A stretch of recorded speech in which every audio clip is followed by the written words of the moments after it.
Welcome to recipes in my way. இன்றைக்கி நம்ம அருமையான சுவையில் சாதத்துக்கு ஒரு சைடிஷ் தான் செய்ய போகிறோம். ரொம்ப சுலபமான இந்த சைடிஷை எப்படி செய்கிறது, இதுக்கு தேவையான பொருட்கள் என்ன பார்க்கலாம் வாங்க. 200 கிராம் அளவுக்கு 2 பாவக்காயை சின்ன சின்ன துண்டுகளாக நறுக்கி எடுத்து வச்சுருக்கேன். ரொம்ப பொடியாக நறுக்க வேண்டாம். வாணலியில் ஒரு 3 டேபிள் ஸ்பூன் எண்ணெய் ஊற்றிக்கலாம். நம்ம நறுக்கி வச்சுருந்த பாவக்காயை போட்டு ஒரு 2 நிமிஷம் நல்லா வதக்கிடலாம்.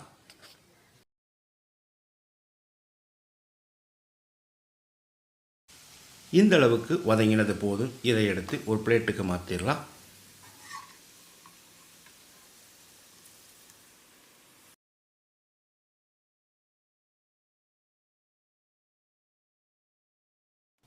மீதி இருக்கிற எண்ணெயில் 1/2 டீஸ்பூன் கடுகு,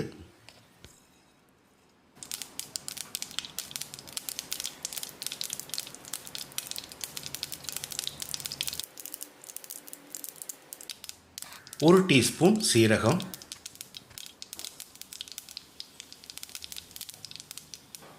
ரெண்டு கொத்து கருவேப்பிலை, ஒரு பெரிய வெங்காயம் பொடியாக நறுக்கினது. வெங்காயம் 100 கிராம் அளவு இருக்கும். வெங்காயத்தை கண்ணாடி பதத்துக்கு வதக்கிடலாம்.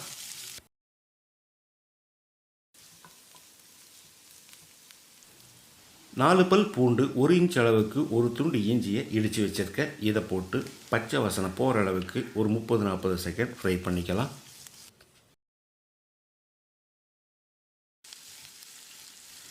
நூறு கிராம் அளவுக்கு ஒரு தக்காளியை நறுக்கி வச்சுருக்கேன். இதை போட்டு மறுபடியும் 1 நிமிஷம் வதக்கிடலாம்.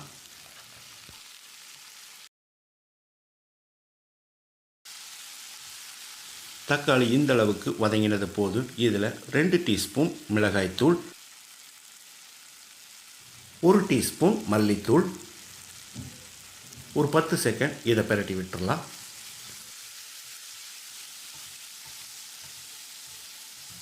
இப்போ இதில் நம்ம வதக்கி வச்சுருந்த பாவக்காயை போட்டுடலாம். 1/4 கப் கடலைப்பருப்பை 2 மணி நேரம் ஊற வச்சு குக்கரில் போட்டு 2 விசில் விட்டு எடுத்து வச்சுருக்கேன். இதையும் போட்டுக்கலாம். பருப்பு வேக வச்ச தண்ணியையும் இதோடைய ஊற்றிக்கலாம்.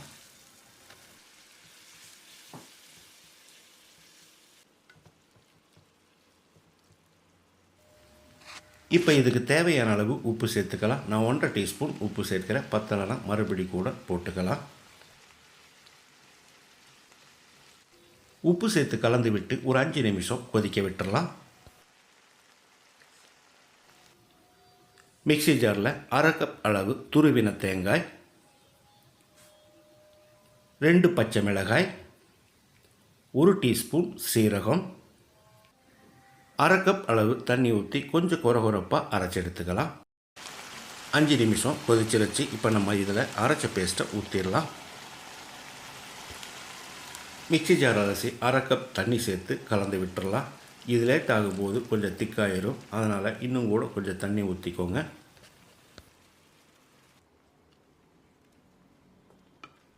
தேங்காய் அரைச்சி ஊற்றின பிறகு ஒரு 2 நிமிஷம் கொதிச்சா மட்டும் போதும். 2 நிமிஷம் கொதித்து வந்துருச்சு. இப்போ இதை ஒரு தரம் கலந்து விட்டு ஸ்டவ் ஆஃப் பண்ணிடலாம். ஸ்டவ் ஆஃப் பண்ணிவிட்டு 1 டீஸ்பூன் தேங்காய் எண்ணெய் ஊற்றி கலந்து விட்டால் நம்மளோட பாவக்காய் கூட்டு ரெடி ஆயிரும்.